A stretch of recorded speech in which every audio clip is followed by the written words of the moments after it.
Hi there, this is Dean from Freeway Tyres. Basically, I'm just making you a video to show how you can remove a locking wheel nut from a Mazda 3. These are the type of lockers that we'll be dealing with. Hopefully you won't be in a situation where you have to do this, but sometimes you might find that either you've lost the locking wheel nut socket or the inside of it is broken, in this case it's not, but you might find yourself in that situation. So what I'm going to do is I'm going to show you how you can remove these using a specific tool called the Dynomec removal tool. This one here. There is another version on eBay. I think it's made by Sealy, and it basically looks like that, if I can get the camera on it. So this one is an extra large version. But you don't necessarily need that for these type of lockers. So what I'll do is I'll just quickly install this and then I'll show you how I'll go about getting off.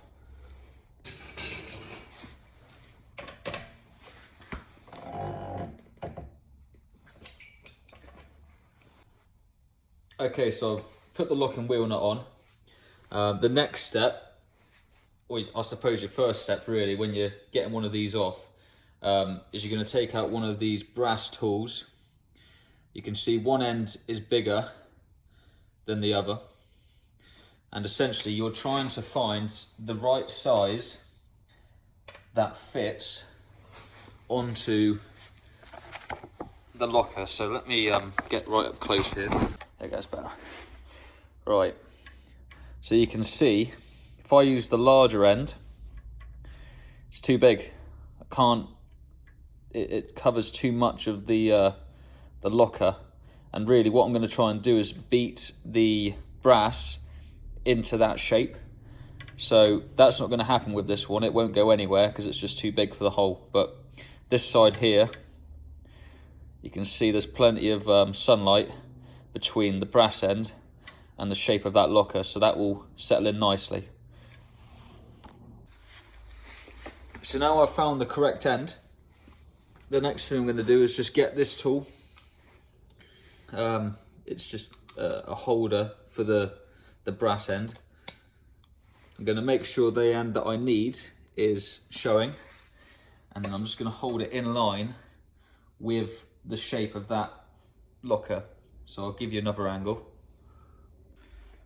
So you can see there, I'm just making sure that the brass end is lined up properly. You don't want to be hitting the tool at an angle, because if you hit it at an angle, then obviously you're making it harder to get the locker off. This one hasn't been done up particularly tight, so it'll be fine, but the straighter you can hit this in, the better. And to be honest with you, it just takes a bit of experience really to be able to get good at that. So that's how you want to set it up, and then the next step is going to be hitting it with the hammer to just embed that brass bit into the locker. Right. So line it up. The way I do it is I actually stand up next to the vehicle, well, sort of back towards it. I hold the tool in line, and then I just tap it with the hammer until I start to get a bit of a purchase on the locker. I mean, I can literally take my hands off and it'll stay up. And then after I've got a grip, I'll start hitting it a lot harder to make sure it sets properly.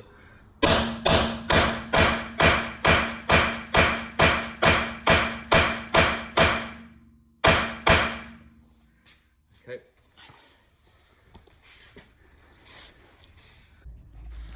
So there you go, you can see there what's happened. So I've beat that brass bit now into the wheel, and in terms of level, we're not doing too bad. If anything, the level might be just ever so slightly off, but you're not going to get this perfect. You just want to get it as level as you can. Right, so now that you've beat the tool in and you've got a good strong grip of the locker, your next step, for this situation anyway, because the locker, we know the locker isn't on that tight because I've just done it, with the breaker bar. But your next step, regardless of whether it's tight or not, is to use the impact driver. So I think it's a 24mm socket on the end of that. So it sits nicely under the tool.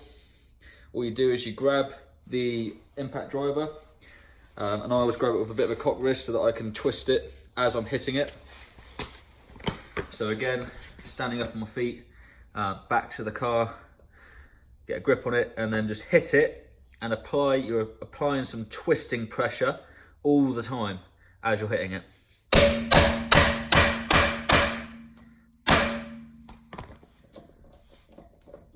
And there you go, that's done the job. So like I say, just working it out, the locker wasn't that tight, so it was pretty simple this time to get it off. But on the next one, what I'm going to do is I'm going to over tighten this locker with an impact gun. I might even potentially break the locking wheel nut. So yeah, I'm going to over tighten it, and then I'm going to show you little tips and tricks I use to get these ones off when they're really tight.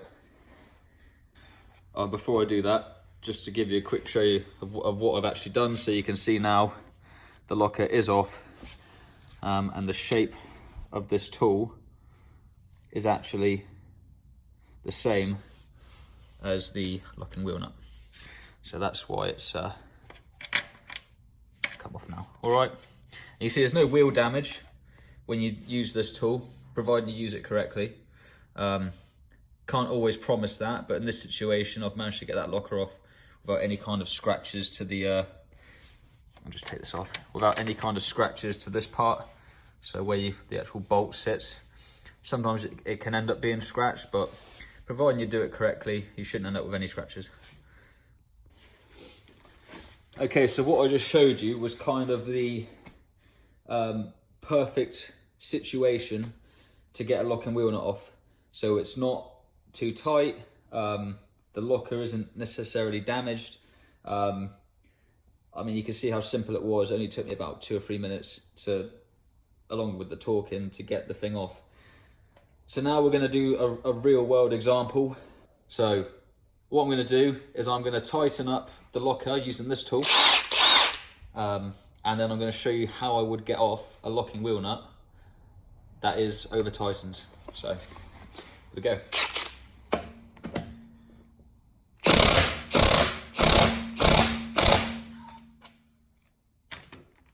Right. So I was getting a lot of rattling on the end of the gun there.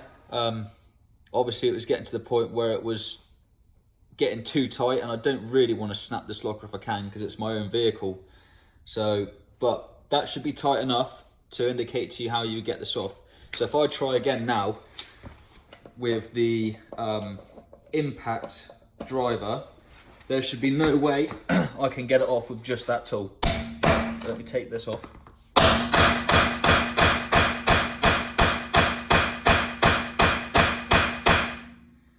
Right.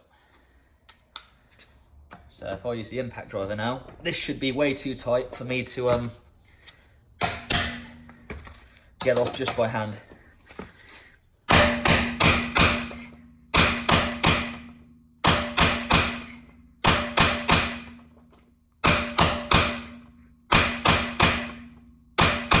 Yeah. See, not going anywhere. So now what do we do?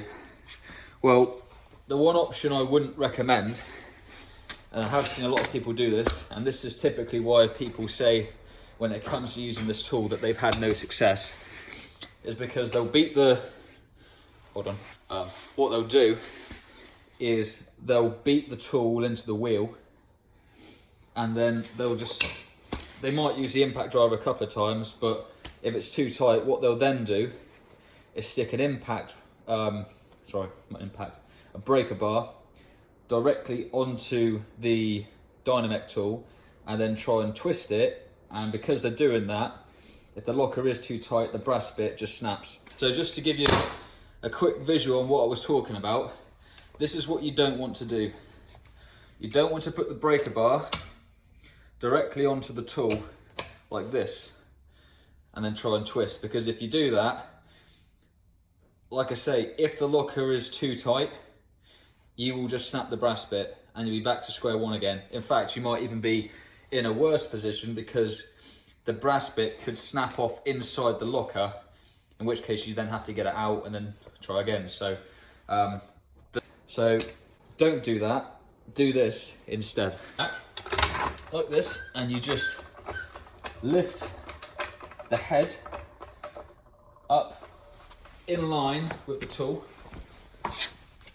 You then get your breaker bar, stick it in like that, and we're just gonna keep lifting it until, there we go, until the breaker bar is supporting the, the trolley jack is supporting the tool and the breaker bar.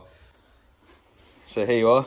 So I've just got hold of the breaker bar now, but you can see here that the tool is totally straight and flush, and again from this angle here, straight and flush. So we've got the best chance now of getting this locker off by making sure we're not having the tool put any shearing force on the locking wheel nut head and the brass bit. All right, so that's what you're looking for. You're trying to support the tool underneath. Now, you still don't want to send it from here because you could still break it. So the other step that you have to do now is, with the breaker bar on there, you're going to grab your hammer again and you're going to strike the bottom of the breaker bar where the force is being directed towards the locking wheel nut, and at the same time we're going to apply force to the breaker bar to get this locker off. So here we go. I don't actually know how tight I've done this with the gun, but pretty confident I can get this off fairly soon. Here we go.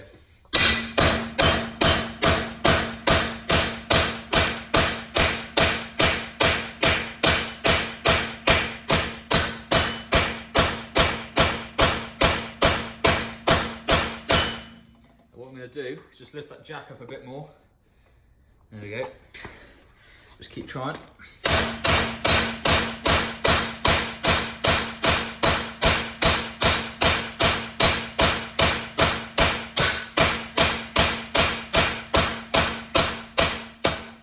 And there you go. So, like I say, all I'm doing is I'm hitting the bottom of that breaker bar with the hammer and then pulling on the breaker bar at the exact same time. And that way you're putting the maximum force on the locker, but you're also consistently keeping that brass bit in the locking wheel nut. So you're unlikely to get any kind of shearing. It's not foolproof. I've got a very high success rate with just this technique alone, but occasionally there are some knobheads that put the lockers on way too tight, and you have to kind of go to more extreme measures to get it off. But that's basically how you can get 95% of locking wheel nuts off that have that kind of locking wheel nut shape to them. So they're very common, this kind of shape, like a flower. So that's my main tip. The other one I want to show you